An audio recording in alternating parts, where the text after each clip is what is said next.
ជំរាបសួរបងប្អូនបាទនៅក្នុងវីដេអូនេះខ្ញុំមានប្រធានបទមួយមកចែកម្លែកទៀតហើយបាទខ្ញុំគិតថាជាប្រធានបទថ្មីព្រោះដូចជាអត់ទាន់មានអ្នកលើកមកនិយាយទេពីមុនមកអញ្ចឹងណាបាទហ្នឹងហើយអញ្ចឹងដូចបងប្អូនធ្លាប់ដឹងអញ្ចឹងថាជនពិការសម័យបច្ចុប្បន្ននេះក៏អាចទៅចូលសាលារៀនបាទទទួលការអប់រំដូចសិស្សធម្មតាដែរបាទហ្នឹងហើយព្រោះដោយសារតែគាត់អាចអានអក្សរបានបាទអក្សរ Braille បងប្អូនណាបាទខ្ញុំធ្លាប់ធ្វើវីដេអូកាលពីមុនច្រើនហើយសង្ឃឹមថាបងប្អូនក៏បានទទួលជ្រាបបាទស្វែងយល់ដឹងច្រើនអំពីអក្សរស្ទាបបាទអក្សរ Braille សម្រាប់ជនពិការនិងសម្រាប់ស្ទាបនឹងបាទអញ្ចឹងតាំងពីអក្សរស្ទាបត្រូវបានបង្កើតឡើងមកបាទជនពិការភ្នែកភាគច្រើនបាទគឺគាត់មានសេរីភាពច្រើនជាងមុនណាបាទហ្នឹងហើយគាត់មានសេរីភាពច្រើនជាងមុនពួកគាត់អាចអានអក្សរបានបាទប៉ុន្តែបងប្អូនដឹងទេថាជនពិការភ្នែកបាទអ្នកល្ងិតឈឹងហ្នឹងក៏អាចអានអក្សរធម្មតាបានដែរអក្សរគំនូសដូចបងប្អូនសរសេរនៅលើសភៅសរសេរអីធម្មតាហ្នឹងបាទអាចអានបានដូចតែគ្នាទេបាទហ្នឹងហើយអញ្ចឹងគឺអត់មានបញ្ហាអីទេបាទខ្ញុំធ្លាប់មានបទពិសោធន៍ទាក់ទងនឹងការអានអក្សរធម្មតាហ្នឹងបងប្អូនបាទព្រោះខ្ញុំចេះអក្សរធម្មតាអញ្ចឹងណាបាទខ្ញុំអាចសរសេរអក្សរធម្មតាបានបាទអក្សរធម្មតាអក្សរខ្មែរអក្សរអង់គ្លេសហ្នឹងគឺខ្ញុំចេះទាំងអស់គ្រប់តួស្រៈព្យញ្ជនៈអីចឹងណាបាទអញ្ចឹងទៅខ្ញុំអាចអានអក្សរបានបាទអញ្ចឹងអានមិនទៅមិនអានអក្សរនៅលើសភៅกระดาษសភៅធម្មតាអញ្ចឹងណាបងប្អូនបាទអានបាទនៅលើផលិតផលផ្សេងបាទគេសរសេរគេដូចថាផលិតផលនៅលើសបកផលិតផលរបស់គេហ្នឹងគេមានសរសេរជាអក្សរផុសឡើងអញ្ចឹងអក្សរធម្មតាបងប្អូនបាទកតួផុសឡើងអញ្ចឹងធ្វើឲ្យបាទយើងអាចស្ទាបនឹងដៃបានអញ្ចឹងណាបាទហើយខ្ញុំស្គាល់តួអក្សរអញ្ចឹងទៅស្គាល់តួអក្សរធម្មតាអញ្ចឹងបាទអញ្ចឹងគឺខ្ញុំបាទភាគច្រើនគឺខ្ញុំអាចដឹងថាផលិតផលនោះឈ្មោះអីពួកគេមានសរសេរដាក់ជាអក្សរធម្មតាអញ្ចឹងហើយកតួអញ្ចឹងបាទហ្នឹងហើយជាពិសេសអក្សរអង់គ្លេសបងប្អូននោះច្រើនណាស់នៅលើផលិតផលអញ្ចឹងណាបាទផលិតផលផ្សេងលើសបកបាទសបកផលិតផលហ្នឹងគឺគេមានសរសេរអក្សរធម្មតាហ្នឹងបាទទោះបីជាអក្សរហ្នឹងលក្ខណៈថាលឹបក៏ដោយលៀនក៏ដោយបាទស្ទាយអក្សររបស់គេបាទនិយាយរួមទៅឲ្យតែយើងអាចស្ទាបដឹងនឹងដៃបានបាទអាចដូចថាទទួលព័ត៌មានតាមរយៈការប៉ះនឹងបានបាទគឺអាចអានបានហើយឲ្យតែស្គាល់តួអក្សរធម្មតាហ្នឹងអញ្ចឹងបងប្អូនបាទអញ្ចឹងគឺខ្ញុំគិតថាមានប្រយោជន៍ដែរបាទមានប្រយោជន៍ច្រើនបើសិនជាជនពិការទាំងអស់គាត់ចេះអក្សរធម្មតាអញ្ចឹងណាបាទព្រោះចង់និយាយថាផលិតផលមានផលិតផលខ្លះគេសរសេរចេញជាអក្សរ Braille ដែរប៉ុន្តែគ្រាន់តែថាវាមិនច្រើនទេបងប្អូនអើយបាទវាមិនច្រើនទេហើយបើប្រៀបធៀបជាមួយនឹងអក្សរធម្មតាដែលគេសរសេរនៅលើផលិតផលហ្នឹងបាទអក្សរ Braille ហ្នឹងគឺតិចជាងអក្សរធម្មតានឹងឆ្ងាយបាទឆ្ងាយអញ្ចឹងបើសិនជាអានអក្សរធម្មតាបានបាទស្ទើរតែគ្រប់ផលិតផលគេសរសេរចេញជាអក្សរលក្ខណៈបែប style អក្សរលៀនចេញមកអញ្ចឹងបាទមានស្នាមអក្សរលៀនអក្សរលឹបអីចឹងបាទអញ្ចឹងអក្សរធម្មតាហ្នឹងក៏ជួយឲ្យជនពិការគាត់បាទជនពិការភ្នែកគាត់អាចអានបានដែរព្រោះបើគាត់ចេះអញ្ចឹងបងប្អូនគាត់ចេះគឺគាត់អាចអានបានហើយបាទតោះឥឡូវខ្ញុំមកបង្ហាញបងប្អូនឲ្យបានឃើញពីការស្ទាបអក្សរបាទធម្មតាហ្នឹងបាទអក្សរដែលគេសរសេរនៅលើផលិតផលហ្នឹងចេញជាអក្សរដូចថាលឹបអក្សរលៀនអីចឹងបាទនេះគឺជាបាទទឹកសុទ្ធកម្ពុជាបាទទឹកបរិសុទ្ធកម្ពុជារបស់យើងហ្នឹងបងប្អូនបាទមិនមែនផ្សាយជាកម្មទេណាគ្រាន់តែចង់បង្ហាញឲ្យបងប្អូនឃើញទេបាទនេះកាលពីមុនបាទការដបនៅសេរីចាស់នោះគឺគេសរសេរ Cambodia គេសរសេរពេញហ្មងប៉ុន្តែឥឡូវនេះគេសរសេរដាក់តែអក្សរ C មួយទេបងប្អូនឃើញទេនេះបាទអក្សរ C ហ្នឹងខ្ញុំអាចស្ទាបដឹងព្រោះវាមានចេញស្នាមអញ្ចឹងណាបាទស្នាមឲ្យយើងអាចស្ទាបដឹងថាវាមានរូបរាងបែបម៉េចអញ្ចឹងណាបងប្អូនបាទហ្នឹងហើយអញ្ចឹងនេះគឺអក្សរ C ហើយអក្សរ C នេះគឺគេសរសេរនៅក្នុងវងកញ្ចក់ទៀតណាឃើញទេបងប្អូនបាទឃើញគេសរសេរអក្សរ C ធំតែមួយទេហ្នឹង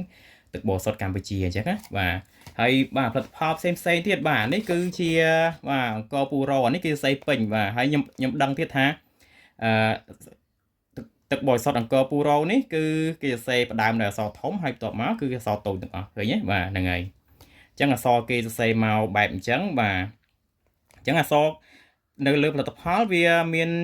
ច្រើនបែបច្រើនទំហំមួយអញ្ចឹងបងប្អូនបាទហ្នឹងហើយអានេះវារៀងទំហំវារៀងតូច បន្តិចប៉ុន្តែគ្រាន់តែថាយើងត្រូវការចំណាយពេលរៀងបាទមិនយូរហើយក៏មិនឆាប់ដែរបាទដើម្បីឲ្យស្គាល់អញ្ចឹងណាបាទហ្នឹងហើយអញ្ចឹងផលិតផលគេមានការសរសេរហ្នឹងគឺតាមទំហំរបស់គេបាទហើយនេះគឺជាអឺទឹកបរិសុទ្ធដាសានីបាទហ្នឹងហើយនេះដាសានីនេះគឺសរសេរគេសរសេរអក្សរធំទាំងអស់បាទហ្នឹងខ្ញុំស្ទាបអញ្ចឹងទៅក៏ខ្ញុំដឹងថាគេសរសេរអក្សរធំទាំងអស់អញ្ចឹងបាទហ្នឹងណាបាទអក្សរធំគេសរសេរពេញអញ្ចឹងដាសានីអញ្ចឹងណាបាទហើយបាទនេះគឺ Vital សំទោសគឺជាទឹកបរិសុទ្ធ High Tech បាទ High Tech អានេះគឺគេសរសេរតូចជាងទឹកបរិសុទ្ធមុនទៀតបងប្អូនឃើញទេបាទអានេះបើសិនជាដបធំគឺគេសរសេរច្បាស់ស្ទាបទៅស្រួលដឹងថាអាហ្នឹងគឺជាអក្សរអីប៉ុន្តែអក្សរនេះគឺតើតែចំណាយពេលយូរតិចបងប្អូនព្រោះវាតូចអញ្ចឹងណាបាទវាតូចអញ្ចឹងយើងត្រូវការផ្ទៀងផ្ទាត់វាឲ្យបានយូរយ៉ាងដែរបើយើងអាចដឹងពីអក្សរតួអក្សរមួយបាទបន្តមកទៀតបងប្អូននេះបាទផលិតផលទឹកបរិសុទ្ធបាទម៉ាកផ្សេងទៀតហើយបាទប៉ុន្តែសូមបញ្ជាក់បងប្អូនគឺមិនមែនផ្សាយជាកម្មទេណានេះបាទគ្រាន់តែចង់ឲ្យបងប្អូនមើលឧទាហរណ៍បាទបានឃើញឧទាហរណ៍ជាក់ស្ដែងខ្ញុំអាចអានអក្សរបានអញ្ចឹងណាបាទនេះគឺទឹកបរិសុទ្ធគេសេអក្សរកាត់នេះបងប្អូន SKH បាទប៉ុន្តែតាមខ្ញុំធ្លាប់ដឹងមកនេះគឺជាទឹកបរិសុទ្ធម៉ាក High Chaya អញ្ចឹងហ៎បាទហ្នឹងហើយអក្សរកាត់របស់គេ SKH អក្សរធំច្បាស់អញ្ចឹងណាបងប្អូនហ្នឹងហើយគ្រាន់តែស្ទាបទៅដឹងហ្មងចេះបើសិនជាស្គាល់អញ្ចឹងណាបាទមួយទៀតបាទនេះគឺម៉ាក Provida បាទ Provida រៀងទូជាងមិញបន្តិចប៉ុន្តែក៏អាចស្ទាបបានស្គាល់បានលឿនដែរបងប្អូនបាទហ្នឹងហើយវាលេចឡើងមកច្បាស់អញ្ចឹងណាបាទតែគ្រាន់តែយើងរៀងចំណាយពេលយូរបន្តិចហើយគឺគេសរសេរអក្សរធំទាំងអស់នេះឃើញទេបងប្អូនហ្នឹងហើយបាទមួយទៀតបាទគឺ Vital នេះបងប្អូនអានេះទូចមែនតើបាទប៉ុន្តែបើសិនជាកដុងធំអក្សរវារៀងធំជាងនឹងស្រួលស្ទាបអញ្ចឹងបងប្អូនបាទតែនេះបើសិនជានេះខ្ញុំធ្លាប់ស្ទាបអក្សរនៅកដុងធំទេបាទនៅទំហំធំជាងហ្នឹងកដុងទឹកសុទ្ធទំហំធំជាងហ្នឹងខ្ញុំដឹងអញ្ចឹងតែបើសិនជាស្ទាបអានេះគឺរៀងពិបាកបន្តិចអញ្ចឹងបងប្អូនដោយសារតែវាទូចខ្លាំងមែនតើបាទអញ្ចឹងផលិតផលហ្នឹងគឺគេសរសេរបាទតាមលក្ខណៈថាទំហំអក្សររបស់គេហ្នឹងពេលខ្លះក៏យើងអាចស្ទាបបានពេលខ្លះក៏ស្ទាបអត់បានអីចឹងទៅបាទវាតាមស៊ីសងទៅលើទំហំដែលគេសរសេរអញ្ចឹងណាប៉ុន្តែបាទភាគច្រើនគឺអាចស្ទាបបានបាទគេសរសេរអក្សរធំគ្រាន់តែស្ទាបយកដៃប៉ះទៅគឺស្ទាបដឹងអាចដឹងថាអក្សរគេសរសេរថាម៉េចអាចស្គាល់ឈ្មោះផលិតផលគេដូចខ្ញុំស្ទាបអក្សរ Braille អីដូចគ្នាដែរអញ្ចឹងណាបងប្អូនបាទឥឡូវខ្ញុំបង្ហាញផលិតផលមួយដែលគេសរសេរជាអក្សរស្ទាបវិញម្ដងបងប្អូននេះបាទនេះផលិតផលថ្នាំណាបាទខាងលើនេះប្រហែលជាមិនមែនជាអក្សរអង់គ្លេសគេសរសេរតួអក្សរអង់គ្លេសប៉ុន្តែគេមានលាយសញ្ញាអីប្រហែលជាដឹងថ្នាំរបស់សាសអីគេទេបងប្អូនបាទប៉ុន្តែអាក្រោមនេះគឺយើងអានថា Postism បាទនេះជាអក្សរស្ទាបបាទយើងអាចស្ទាបដឹងភ្លាមបាទ50 មីលីក្រាម50 mg អញ្ចឹងបងប្អូនបាទហើយខាងក្រោមយើងអានថា film codes អានេះប្រហែលជាអក្សរខាងនេះដែរអក្សររបស់សាសផ្សេងដែរមិនជាអក្សរអង់គ្លេសទេមើលទៅបងប្អូនបាទហើយខាងក្រោមគេដាក់ថា tablets BP បាទអញ្ចឹងអានេះផលិតផលខ្លះគេមានដាក់ជាអក្សរស្ទាបអញ្ចឹងប៉ុន្តែមិនច្រើនទេបងប្អូនដូចខ្ញុំបង្ហាញបងប្អូនមិនអញ្ចឹងផលិតផលទឹកបរិសុទ្ធហ្នឹងគឺគេអត់សរសេរជាអក្សរស្ទាបទេត្រូវឯងបងប្អូនបាទភាគច្រើនគេសរសេរចេញជាអក្សរធម្មតាអក្សរសរសេរធម្មតាគំនូសហ្នឹងណាបាទភាគច្រើនគេអត់សរសេរចេញជាអក្សរស្ទាបអញ្ចឹងទេបាទអញ្ចឹងផលិតផលភាគតិចគេសរសេរជាអក្សរស្ទាបអញ្ចឹងចេញមកអញ្ចឹងណាហើយបើអ្នកអត់ចេះអានអក្សរធម្មតាបាទគឺគាត់អត់ដឹងទេភាគច្រើនគាត់អត់ដឹងថាផលិតផលនឹងឈ្មោះអីអញ្ចឹងណាបងប្អូនបាទកាលពីមុនខ្ញុំអត់ដែរចាប់អារម្មណ៍ដែរប៉ុន្តែបន្ទាប់ពីចូលសាលាទៅ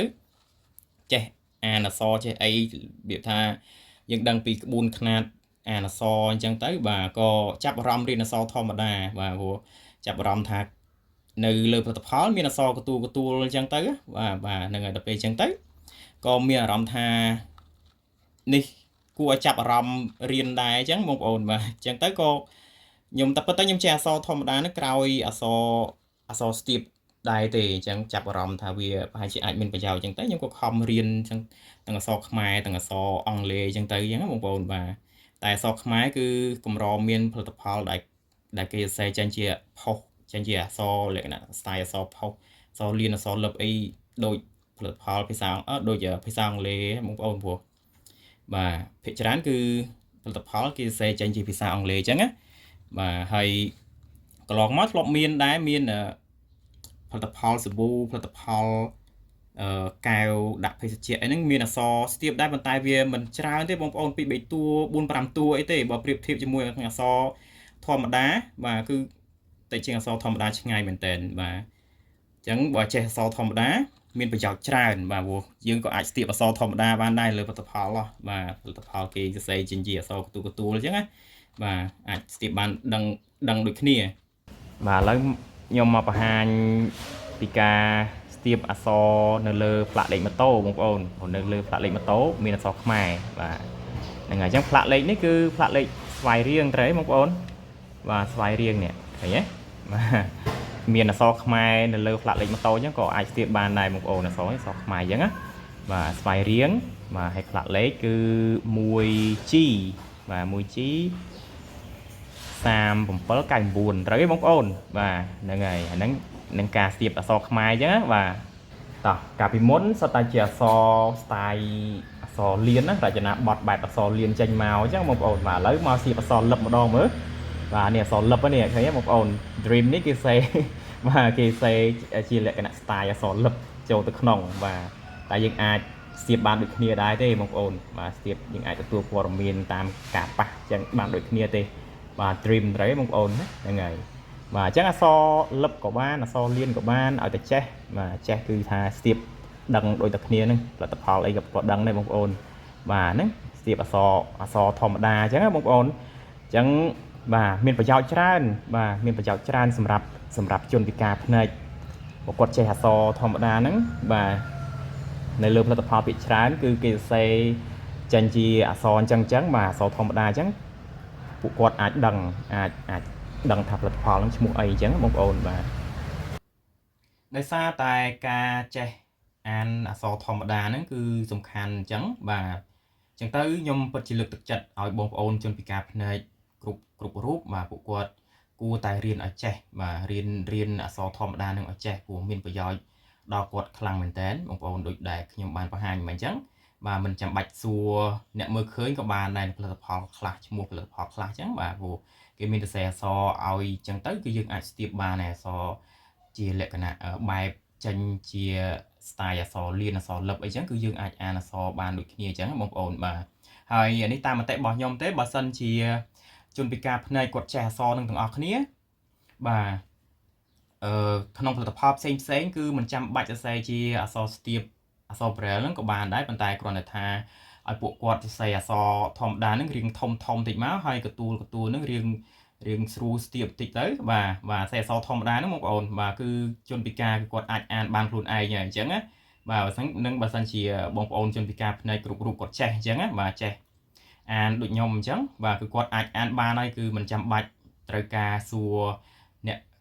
មើលឃើញអីទេអញ្ចឹងបងប្អូនហើយអញ្ចឹងបាទគឺអាចគេហៅថាផ្ដល់ភាពងាយស្រួលទាំងអ្នកមើលឃើញបាទទាំងជនពិការភ្នែកទៀតបាទព្រោះប្រើអក្សរតែមួយបាទសម្រាប់អ្នកពិការភ្នែកគាត់ស្ទាបទៅគាត់ស្ទាបតាមតួអក្សរអញ្ចឹងទៅបាទហ្នឹងហើយសម្រាប់អ្នកមើលឃើញគឺគាត់អានបានព្រោះអក្សរធម្មតាដែលគាត់អក្សរគាត់មើលឃើញធម្មតាគាត់ប្រើភ្នែកទៅមើលធម្មតាអញ្ចឹងបងប្អូនបាទអញ្ចឹងទៅគឺអត់ពិបាកដាក់អក្សរស្ទាបផងអក្សរធម្មតាផងទេអញ្ចឹងបាទហ្នឹងជាការយល់ឃើញរបស់ខ្ញុំបងប្អូនហ្នឹងហើយបាទអញ្ចឹងបាទជាចុងក្រោយអរគុណបងប្អូនដែលបានតាមដានវីដេអូរបស់ខ្ញុំតាំងពីដើមដល់ចប់